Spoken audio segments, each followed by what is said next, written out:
مجھے پتہ ہے.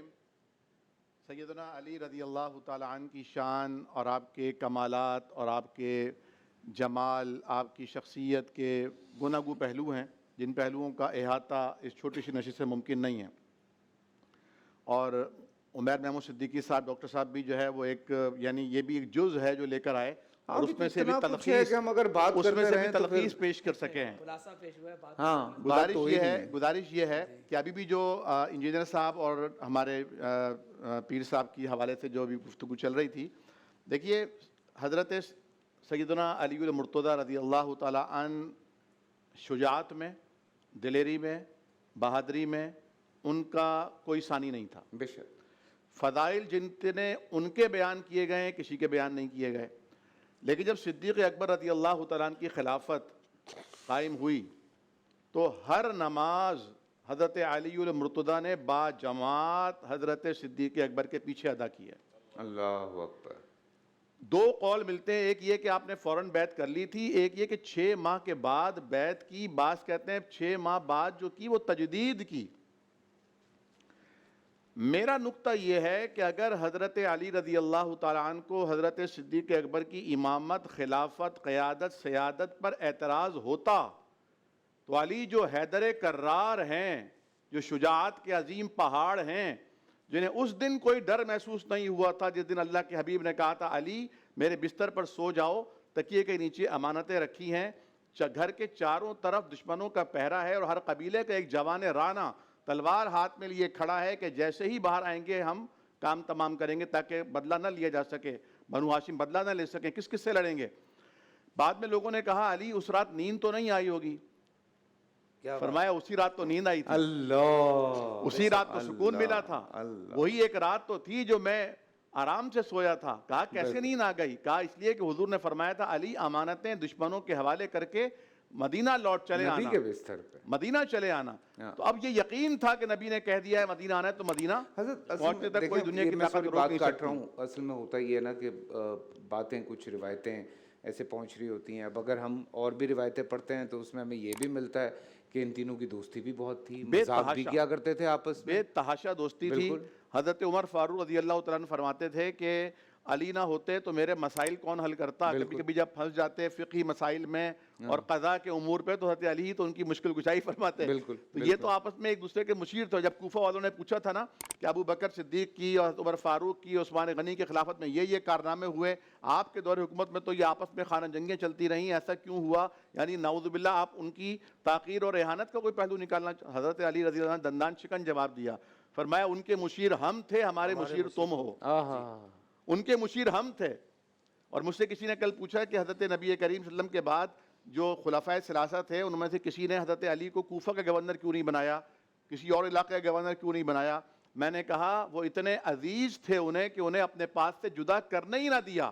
یہ اصل میں براہ راست جو حکومت تھی وہ حضرت ابو بکر، عمر، عثمان کی تھی، لیکن جو اصل ساتھ میں جو چل رہی تھی حکومت، جو ان کے مشوروں سے، حضرت علی رضی اللہ تعالیٰ شریک تھے اس اقتدار اور خلافت میں.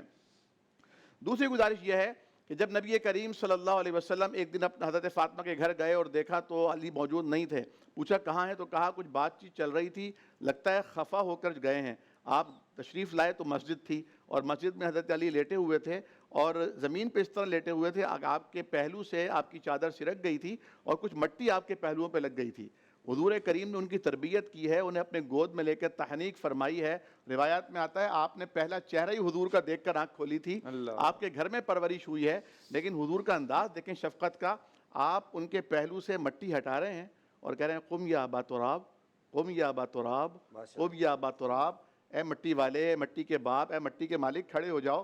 حضرت علی کو پھر یہ کنیت اتنی پسند آئی. حیدر بھی آپ کا لقب ہے، کرار بھی آپ کا لقب ہے، ابو الحسنین بھی آپ کا لقب ہے، لیکن آپ نے اپنی جو کنیت رکھی وہ ابو تراب رکھی. اور بعد میں جب کوئی تانا دے رہا تھا نا تو صحابی رسول نے یہی بیان کیا تھا، تم کیا بات کرتے ہو، تم کہتے ہو یہ تانا ہے. ان کے لیے یہ تو فخر کی بات تھی ان کے لیے. پھر یہی حضرت علی ہے. لاہور میں اذان پھر واپس آ کے رہا تھا کہ جب نبی کریم صلی اللہ علیہ وسلم نے مدینہ شریف میں مواخات کا سلسلہ قائم کیا، آپ نے ایک انصاری کو اٹھایا، ایک مہاجر کو اٹھایا اور دونوں کو بھائی بھائی بنا دیا. تو حضرت علی تشریف لائے اور کہا یا رسول اللہ آپ نے یہ کیا کیا؟ آپ نے کسی کو بھائی ابو بکر کا بنا دیا، کسی کو حضرت عمر کا بنا دیا اور میں رہ گیا، آپ مجھے بھول گئے. حضور نے بڑا قیمتی جملہ ارشاد فرمایا تھا، ہمارے ماں باپ ان پر فدا ہوں اور قربان ہوں.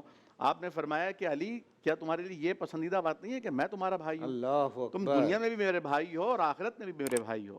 اور دیکھیے نبی کریم صلی اللہ علیہ وسلم اور حضرت علی رضی اللہ تعالیٰ عنہ کا جو تعلق تھا اور جو پیار تھا وہ ہم محسوس نہیں کر سکتے. بے شک. وہ یقینی طور پر ایک بہت ہی وارفتگی کا ایک عالم تھا. حضرت علی رضی اللہ تعالیٰ عنہ نے ساری زندگی نبی کریم سے کیے گئے عہد کو نبھایا، قدم قدم پر نبھایا، اور آخرکار اپنی جان آفرین کے سپرد کر دی. اور جب آپ کو یقین ہو گیا کہ اب اس حملے میں میں جاں بر نہیں ہوں گا تو آپ کی زبان مبارک سے فوراً جو جملہ نکلا وہ تھا فزت ورب الکعبہ، اللہ تیرا شکر ہے کعبہ کے رب کی قسم جو میں نے عہد نبی کریم سے کیا تھا میں کامیاب ہو گیا، متزلزل نہیں ہوا. ایمان لانے کے بعد سب سے بڑی جو کامیابی ہے وہ استقامت ہے، اور علی رضی اللہ تعالیٰ عنہ کو یہ استقامت حاصل ہوئی. ہمارے ایک شیخ ہیں، شیخ خلیل الرحمن قدر، جامعہ دارالحدیث رحمانیہ کے خطیب ہیں اور بہت بڑے محقق ہیں. انہوں نے مجھے بھیجا اقتباس. وہ جو مسلمان بچوں میں اول ہوا، وہ جو امی امانت رسول بنا، وہ جو کملی والے کی کملی میں سویا، وہ جسے فاطمۃ الزہرا ملی، وہ جس کے ہاں حسن و حسین پیدا ہوئے، وہ جو فاتح خیبر ٹھہرا جو نبی کا نائب ہوا، وہ جس پر سرور کونین نے اپنی چادر دراز کی، وہ جسے خانوادہ نبوت میں شامل کیا گیا، وہ جس کے جسم سے ید نبوی نے مٹی ہٹائی، وہ جسے ابو تراب کا لقب ملا، وہ جو خلیفہ رابع بنا، وہ جو زہد و تقوی و علم و حلم میں مثال ہے، وہ جس کی تلوار میدان کارزار میں نمونہ ہے، وہ جس سے اللہ اور اس کا رسول راضی ہوا اور وہ جو اللہ اور اس کے رسول سے راضی ہوا، وہ جس کی مدحت میں صحابہ بھی بول اٹھے، وہ جو مدحت شیخین پر مصر رہا، وہ کوئی اور نہیں وہ حیدر کرار ہے، وہ کوئی اور نہیں وہ شیر جرار ہے، وہ کوئی اور نہیں وہ محب مصطفیٰ ہے، وہ کوئی اور نہیں وہ علی مرتضیٰ ہے. تو جتنے صحابہ ہیں اور جتنے اہل بیت ہیں، میں سمجھتا ہوں یہ اسلام کی دو آنکھیں ہیں. اسلام کو ہمیشہ ان دونوں آنکھوں سے دیکھنا چاہیے، ایک اہل بیت اور ایک صحابہ کرام، تو اسلام کی صحیح تصویر نظر آئے گی. ایک آنکھ بند کر لیں گے تو شاید اسلام دھندلا جائے. اچھی بات.